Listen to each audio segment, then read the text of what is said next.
أشرف الأنبياء والمرسلين وعلى آله وأصحابه الطاهرين أما بعد فأعوذ بالله من الشيطان الرجيم بسم الله الرحمن الرحيم فقال الله سبحانه وتعالى في القرآن العظيم فخلف من بعدهم خلف أضاعوا الصلاة واتبعوا الشهوات فسوف يلقون غيا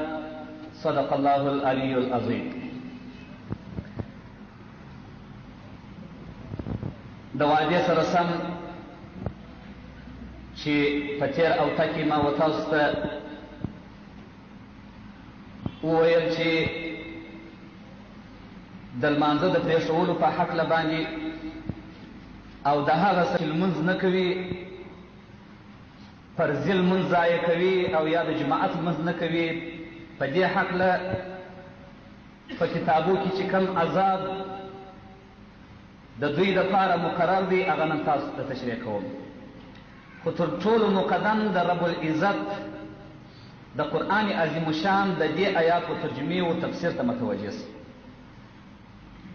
خدای تعالی فرمایي وروسته پیدا سول له دوی نه داسې بد خلیفګان چې ضایع او عبث یې کوي لمونځ او متابعت یې وکړي دوی د شهوات نفساني وو ژر دی چې یو ځای به سي دوی له بد عاقبت او عذاب سره. یعنی انبیاو د الله دوستانو خو د دنیا او د آخرت د دواړو دپاره یو ډېره په زړه پورې لارې چارې خپله عملي کړي وې او ستاسې د رهنمایي لپاره یې هم مشعل لاره پرېښې ده. لکن خو د وروستنیو حال دا دی چې یوازې د دنیا په خوندونو او د نفساني شهواتو کې ډوب تللي دي او د الله د عبادت څخه غافله دي. خصوصا د هغه لمانځه څخه چې هغه اساسي قانون د عباداتو دی. ځینې خو د لمانځه د فرضیت څخه منکر شوي دي، ځینې یې کوي نه، ځینې د جماعت د وخت او د نورو حقوقو آدابو رعایت نه کوي. دغه خلیفګان به هر یو جلا جلا د خپلې ګمراهۍ نتیجه وویني چې په ډېر سخت عذاب به اخته کېږي. البته په دنیا کې هم ځکه چې شهوات خپله عذاب تولیدوي او په آخرت کې به د جهنم په هغه بده شله کې غورځول کېږي چې د هغه نوم غی دی چې خدای تعالی عز وجل په قرآن عظیم شان کې ووایي. یعنی د الله د قرآني قانون په چپه چې سړی بل هر نظام یا خط سیر ګوري نو په ډاګه به وویني چې یو انسان به د نورو مخلوقاتو د بندګۍ د غږ لاندې نسکور پروت وي، یا به یو انسان د خپلو فواسدو شهواتو په دریاب خپل ځان غرق وویني. لکن و انسان ته د استقلال او د خودمختارۍ توان هغه وخت په برخه کېږي چې د الله د عبادت افتخار یې په برخه سي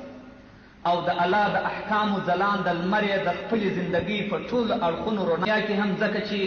شهوات خپله عذاب تولیدوي او په آخرت کې به د جهنم په هغه بده شله کې غورځول کېږي چې د هغه نوم غی دی چې خدای تعالی عز وجل په قرآن عظیم شان کې ووایي. یعنی د الله د قرآني قانون په چپه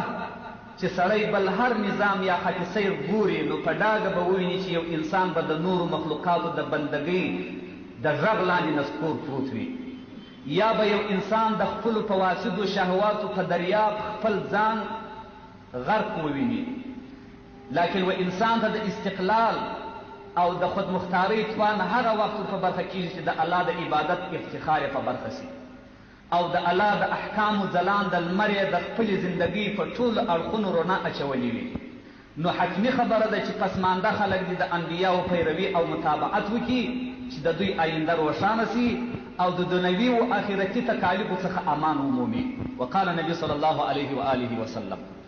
اول ما تفقدون من دینکم الامانه واخر ما تفقدون من دینکم الصلاه. علیه السلام فرمایي چې اول د دین څخه چې ورکېږي چې ورکېږي هغه امانت دی او اخر چې ورکېږي د جن څخه ستاسي هغه لمونځ دی. پروردګار عز وجل په قرآن عظیم شان کې بیا فرمایي بسم الله الرحمن الرحیم وَإِذَا نَادَيْتُمْ إِلَى الصَّلَاةِ اتَّخَذُوهَا هُزُوًا وَلَعِبًا ذَلِكَ بِأَنَّهُمْ قَوْمٌ لَا يَعْقِلُونَ. صدق الله العظیم. الله وایي کله چې د اذان غږ خلک رابولي لمانځه ته نو دوی هغه لمونځ او اذان نیسي په مسخرو باندې. دا په سبب د دې چې دغه خلک ناپوه دي، بې عقلان دي. الله وایي په هېڅ باندې نه پوهېږي. یعنی کله چې اذان کول کېږي نو دوی له قهره مسخرې په د اذان باندې کوي او دا د دوی لوی حماقت دی، ځکه چې د الله عز وجل د عظمت او د توحید اعلان دی اذان، او د محمد رسول الله د نبوت اقرار دی. هغه نبی چې د ټولو سابقه و انبیاء علیهم السلام او د آسماني کتابونو مصدق هم دی، او اذان د لمانځه اعلان دی چې د عبودیت د ټولو اوضاعو جامع دی، او اذان د دارینو فلاح ده. چې اذان واوري هغه بېدینه انسانان، هغه کسان چې لمونځ سره اشنا نه وي یا لمونځ نه کوي، هغه چې اذان واوري په اذان باندې مسخرې کوي. قال رسول الله صلى الله عليه وسلم ان العهد الذي بيننا وبينهم الصلاه فمن تركها فقد كفر. رواه نسائي. علیہ السلام فرمایي بېشکه وعده زموږ د کفارو او زموږ تر مابین لمونځ دی، څوک چې لمونځ ترکي کافر دی. علیہ السلام وایي. علیہ السلام فرمایي ليس بين العبد وبين الكفر الا ترك الصلاه. رواه النسائي. علیہ السلام فرمایي د بنده او د کافر ترمنځ حد فاصل لمونځ دی، که لمونځ یې کوي په اسلام کې داخل دی، که یې لمونځ نه کوي د اسلام څخه خارج دی. علیہ السلام. انس رضی الله تعالی عنہ روایت کوي چې ما د علیہ السلام څخه واورېدل چې دغه لمونځ د منافق دی، دا یې 3 واره مقرره کړله. بالاخر یې وویل چې یو سړی کښېني تر ژړېدو د لمر، باره لمر د شیطان د ښکرو تر مابین ځواکې سي، نو دا سړی لمانځه ته ولاړ سي، 4 واره لکه چرګ نوشکه ووهي، د الله ذکر په یو لږ اندازه کې وکړي، په تلوار ځان ورڅخه فارغ کړي. عن ابن عمر ان رسول الله صلى الله عليه وآله وسلم قال الذي تفوته صلاة ماله. رواه ابو داود. ابن عمر رضی الله تعالی عنہ فرمایي چې رسول الله وویل هغه سړی چې د مازدیګر لمونځ ورڅخه قضا سي داسې دی لکه د اهل او عیال او مال چې ټوله ورڅخه هلاک شول. لمونځ اکثره یا د اولاد یا د مال د ګټلو په وجه د سړي څخه قضا کیږي، خاص بیا د مازدیګر لمونځ چې دلته حارس د مال زیات کوشش کوي ځکه شپه ورپسې را روانه وي، نو څه رقم چې سړي ته د اهل او مال په هلاکت څومره تکلیف و صدمه رسیږي، هم په دغه اندازه د لمانځه د مازدیګر په قضا کې تکلیف و صدمه ورسیږي. په حدیث کې راځي ومن تهاون عن الصلاة عاقبه الله ب15 عقوبة. چا که لمونځ پرېښوي یا یې سستي په لمانځه کې وکړل، خدای تعالی عز وجل بیا په 15 عذابو سره مبتلا وګرځي. 5 في الدنيا و3 عند الموت و3 في قبره و3 عند خروجه من القبر. 15 عذاب به په دنیا کې خدای ورکي، 3 عذاب به پر وخت د زکندن الله ورکي، 3 عذاب به په قبر کې خدای ورکي، 3 عذاب چې د قبر څخه په آخرت راپورته کیږي الله عز وجل دی ورکي. فاما اللواتي في الدنيا کم عذابونه چې په دنیا کې و تارک الصلات ته ورکول کیږي چې لمونځ نه کوي یا په لمانځه کې سستي کوي، فالاولى تنزع البركه من عمره، د عمر برکت به ختم سي، خدای تعالی عز وجل به ختم کی. وثانيه تمحى سماء الصالحين، نشد صالحانو نشد شو خلقو چې خدای و انسان د په مخ کې د دین او د لمانځه او د طاعت په وجه باندې د هر انسان په مخ کې دغه نور د لمانځه او د طاعت او د عبادت معلومیږي، دغه نور او دغه نشد د صالحینو به د مخ څخه خدای تعالی عز وجل محو کړي. تاسو نه ګورئ چې یو سړی لمونځ نه کوي د مخ څخه یې ډېر انسانان خرابي، ځکه چې منحوس بوی ځي او مخې بې نوره وي. هر څوک چې لمونځ کوي طاعت ته خدای کوي د هغه د مخ څخه د صالحینو نښې پورته کېږي. دوهم عذاب د دنیا یې دغه دی چې د مخ څخه بیا د صالحانو نښې و علامې ورکې شي. وثالثة كل عمل يعمله لا يأجره الله عليه. دریم عذاب د دنیا دا دی چې هر عبادتونه کې دی وکړي خدای تعالی د هغه ثواب ورته نه ورکوي، که روژه ونیسي، که خیرات وکړي، که حج وکړي، که نورې صدقات او نفلي عبادات وکړي، لمونځ نه کوي خدای هغه عمل د ده نه قبلوي او نه ثواب ورکوي. ورابعة لا يرفع له دعاء الى السماء. څلورم عذاب د دنیا دغه دی چې هر څونه دعاوې وکړي خدای تعالی عز وجل د دعا نه قبلوي او نه اسمان ته پورته کېږي. والخامسة ليس له حقا في دعاء الصالحين. دوهم چې بل مسلمان دعا ورته وکړي، بل یو د خدای دوست دعا ورته وکړي، دی حق د هغه په دعا کې نه لري، د هغه دعا د ده په باب باندې نه قبلېږي. دا 5 عذاب په دنیا کې دي. واما التي تصيبه عند الموت، کم عذابونه چې په وخت کې د مرګ ته راځي کېږي، فانه يموت ذلیلا، داسې بمري، داسې خوار او ذلیل بمري چې دغسې خوار او ذلیل مرګ به حق تعالی عز وجل و هیڅ یو بنده ته نه وي ورکړی. وثانیة جوعا وږي به د دنیا څخه مري، وثالثة يموت عطشانا تږي به د دنیا څخه مري، په داسې اندازه تږي. ولو سوقي بحار الدنيا ما روي من عطشه، که د دنیا د ټولو دریابو اوبه د پستوني کې ورتوي کې لا به د حال پلود نسي، په داسې اندازه تنده کې به دی مړ سي، خدای تعالی عز وجل یې مړ کړي. واما التي تصيبه في قبره، کم عذابونه چې په قبر کې ورته رسیږي، فالاولى يضيق عليه قبره، خدای تعالی عز وجل به قبر پر راتنګي، حتى تختلف اضلاعه، دا کفتي به یو د بل سره کېږي. وثانية يوقد عليه القبر نارا فيتقلب على جمر ليلا ونهارا، دوهم عذاب د قبر بیا دا وي چې خدای به په قبر کې اور ورته بل کړي، داسې اور سکروټي به وي چې په یتقلب على جمر لیلا ونهارا، په دغه سکروټو کې به په قبر کې د شپې او د ورځې دی پر لاوړي. وثالثة يسلط عليه أشرف الأنبياء والمرسلين وعلى آله وأصحابه الطاهرين، أما بعد. في قبره ثعبان اسمه شجاع الأقرع، او دریم عذاب د قبر بیا دا وي چې خدای تعالی به یو پک مار پر مسلطه کړي، د هغه نوم به شجاع الاقرع وي. عیناه من النار، سترګې به د اور وي د دې مار. واظفاره من حدید، نوکان به د اوسپنې وي. طول کل زفر مسیرة یوم، د هر نوک اندازه به د یوې ورځې مزل وي، دغسې مار به الله په قبر کې ورته مسلطه کړي. یکلم المیت فیقول انا شجاع الاقرع، خبرې به وکړي د دا مړي سره، دا مار به ورته وایي وایي زما نوم شجاع الاقرع دی، یعنې پک مار یم او ډېر سخت عذاب او نکان مې دي. وصوته مثل الرعد، او اواز د دې مار به په مثال د تالا بیوي کتاب وایي، په دا حدیث کې راځي. یقول امرني ربي، زه خدای امر کړی یم، دا بېدینه بې لمانځه ته به ووایي چې ان اضربوک علی تضیع صلاة الصبح الی بعد طلوع الشمس، په ضایع کولو سره د سهار د لمانځه چې به پروت وې ټند لکه خر بیده به وې، د دغه لمانځه څخه به دې زه په عذابوم بعد طلوع الشمس، تر هغه وخته چې لمر راخیږي، په دا نوکانو به دې چیچم. واضربوک علی تضیع صلاة الظهر الی العصر، د ماپښین د لمانځه د ضایع کولو په وجه به دې زه چیچم د مازدیګر تر لمانځه تر وخته پورې. واضربوک علی تضیع صلاة العصر الی المغرب، د مازدیګر د لمانځه د ضایع کولو په وجه به دې زه وهم او چیچم د ماښام تر لمانځه پورې. واضربوک علی تضیع صلاة المغرب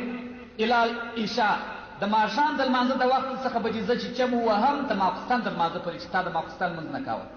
واضربوک علی تضیع صلاة العشاء الى الفجر، د ماخوستن د لمانځه د ضایع کولو په وجه به دې زه په قبر کې چیچم تر سهاره پورې، یعنې 24 ساعت تر ورځې تر قیامته پورې به دا مار ورته مقرره وي او په دا نیشو به وهي چې هر نوک بیا دوغنه غټ وي چې د یوې ورځې مزل په حدیثو کې راځي، په دا صحیح کتاب کې نوشته دي چې د یوې ورځې مزل انسان کوي کم ځای ته رسېږي، یعنې دا نوک بیا دوغنه اوږد وي. فكلما ضربه ضربة يخوض في الأرض 70 ذراعا، چې دا هر نیشو وغورځوي کتاب وایي وایي دی به 80 ګزه په مځکه باندې ننوځي په دا قبر کې. فلا يزال في القبر معذبا الى يوم القيامه، همیشه به دغه عذاب تر قیامت تر ورځې پورې و دغه بې لمانځه په قبر کې ورکول کېږي.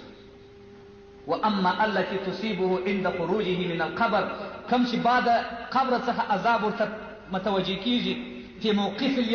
يوم القيامه، فشدة الحساب، فورز د اخرت به حساب سخت وي. وسخط الرب، خدای به ورته په غضب وي. ودخول النار، او داخلېدل په دوزخ کې. فانه ياتي يوم القيامه، فورز د اخرت براسي بيدینه بېلمانځه. وعلى وجهه 3 أسطر، پر تندي به 3 نوشتي وي. مكتوبات أسطر الاول يا مخدع حق الله، اوله لیکه به پر تندي دا نوشته وي چې ای ضایع کاره د خدای تعالی عز وجل د حق، د خدای د فریضې ضایع کاره. السطر الثاني، دوهمه لیکه به پر تندي باندې نوشته وي یا مخصوص بغضب الله، ای د خدای په غضب سره مخصوصه. وثالث کما وضعت فی الدنیا حق الله، لکه څنګه چې په دنیا کې دي د خدای حق ضایع کړی و، د خدای فرض منځ ضایع کړی و. فیئس اليوم انت من رحمت الله، نا امید څه په نن ورځ کې چې د قیامت ورځ د خدای تعالی عز وجل د عذاب څخه، د خدای تعالی عز وجل د رحمت څخه نا امید څه. دا عذاب د هغه چا لپاره دی چې په لمانځه کې سستي کوي. روي انه عليه السلام قال من ترك الصلاة حتى مز وقتها ثم قضى عذب في النار حقبا، والحقب 80 سنة، وسنة 360 يوما، كل يوم كان مقداره 1000 سنة. علیہ السلام فرمائی څوک چې یو لمونځ قضا کړي اگر که یې قضا هم راوي خلکو دا دلیل و استدلال نیسي چې د سهار لمانځه پورې به چې زه په د شپې په هر شي باندې اخته وم هغه به کوم سهار پر مانځه باندې به بیده یم لمر چې راتود سو چې لمر تود کړلم راکښېنم به بیا دې قضا راوړل علیه السلام وایي که چا لمونځ قضا کړي او قضا یې هم راوړله یو عقب عذاب په دوزخ کې ورکول کېږي عقب 80 کاله دی او یو کال یې 360 ورځې دي او یوه ورځ یې مقدار د 1000 کالو د دنیا لري لکه دا زموږ د دنیا د 1000 کالو یو عقب 80 کاله یو کال 360 ورځې د آخرت یوه ورځ یې د هغه د 80 کالو څخه یا د 360 ورځو څخه زموږ د دنیا 1000 کاله کېږي یوه ورځ هم د دغه حساب څخه د یوه عقب مقدار 2 کروړه او 8 لکه کاله کېږي په عذاب به خدای تعالی عز وجل هغه سړی ګرفتاره کړي چې لمونځ قضا کړي او بېرته قضا راکړي فویل للمصلین الذین هم عن صلاتهم ساهون الله وایي خرابي دي وي هغه کسان لره چې د خپل لمانځه څخه بې پروایي کوي کوم چې عادت د منافقانو دی چې نه د وخت د لمانځه او نه د خود لمانځه پروا او براعت ساتي نه د جماعات او نه د لمانځه موږ منظوره پر څنګه طریقه باندې کوو زموږ منظوره تاسو ته معلوم دي په ډېرو انسانانو کې د لمنځونه پر هغه خپله صحیح طریقه باندې لمنځونه مو نه دي زده ډېر خلک وپوښته شکل لمنځونه نه دي زده په شرمېږي یو ملا ته نسو کښېنستلی چې موږ دا لمونځ وتا د تېر کړو یا ملا صاحبه ما ته سپین زر راغلی دی لمونځ یې راته تېر کړی دي په دغه درته وایم چې د اکثرو لمونځونه نه دي زده چې لمونځ یې نه دي زده که یې لمونځ بیا څه رقم شرطونه د لمانځه نه دي در معلوم پر لمانځه درېږي څنګه د جماعت فضیلت او د جماعت ترکوالی او وعید د عذاب د هغه سړي چې جماعت ترک وي هغه نه در معلوم لمونځ څنګه کوي په کور کې لمونځ صحیح کېږي چې اذان سړی اوري په دوکان کې لمونځ صحیح کېږي د ټولو علماو څخه پوښتنه وکړي زه په منبر باندې درته وایم هغه سړی چې اذان واوري او هغه شرعي عذر چې په کتابو کې راسل شوی دی هغه ونه لري او دی په کور کې لمونځ وکړي په دغه کتاب کې دا لمونځ راڅخه صحیح شي نو چې لمونځ یې ونه کړي نو خو بیا لمانځه څومره د دې سړي ته به زه څنګه سبا غسل ورکوم دا خبرې وروسته راځي ما د سپین ږیري څخه پوښتنه کړې ده ما ته راغلی دي چې زه به لمونځ درته تېر ووایه لمونځ څنګه سبحانک اللهم وبحمدک وتبارک اسمک دا سپین ږیری ما ته وایي الحمدلله ورب العالمین مادر امام مالک یوم الدین دا زموږ منځونه دي د سپین ږیرو انسانانو منځونه هم دغه رقم دي وقال ابن عباس رضی الله تعالی عنهما ویل واد فی جهنم یو شله ده په جهنم دوزخ کې تستغیث جهنم من حره ټول جهنم دوزخ د دې شلې د ګرموالي او تودوالي څخه پناه غواړي د خدای څخه ټول جهنم وهو مسكن من يؤخر الصلاه عن وقتها دا د هغه چا د پاره د عذاب ورکول کیږي دغه شله چې خپل منځ د خپل وخت څخه وزن دی وی هم کی پر خپل وخت یې ورنه کی دغه شله ابن عباس وايي په دوزخ کې د هغه سړي د پاره د چې خپل منځ پر خپل وخت باندې نه ادا کوي د وخت څخه یې وقفات کوي وقال رسول الله صلى الله عليه وسلم ما بين المسلم والمشرك الا ترك الصلاه فاذا تركها اي جهدها كان كافرا په مابین کې د مسلمانو د مشرک فرق چی دی علیه السلام ویل منځ که چا لمونځ کاوه د شرک څخه خلاص دی کې لمونځ نه کاوه د مشرکو د فرق نشته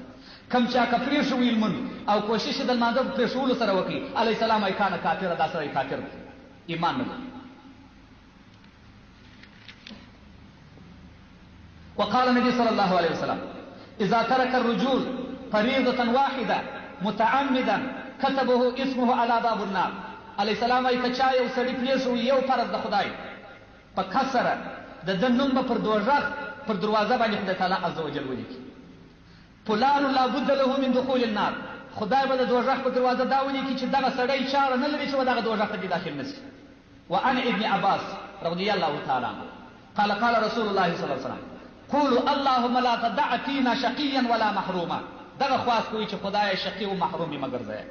ثم قال اتدرون من الشقي والمحروم صحابه ته وفرمایل چې آیا تاسو شقي او محروم پیژنئ چې د خیر څخه محروم او بدبخت وي قالوا یا لا یا رسول الله موږ نه پیژنو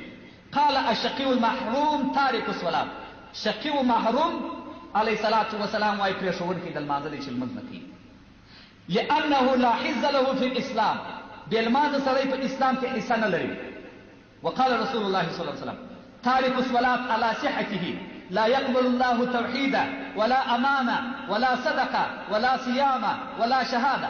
علیه الصلاه والسلام فرمایي څوک چې لمونځ ترک وي پرېږدي خدای تعالی توحید نه قبلوي چې کلمه د لا اله الا الله محمد رسول الله دی وایي دغه کلمه یې خدای نه ورقبلوي ولا امانته خدای امانت نه قبلي ولا صدقته او صدقه خدای نه قبلي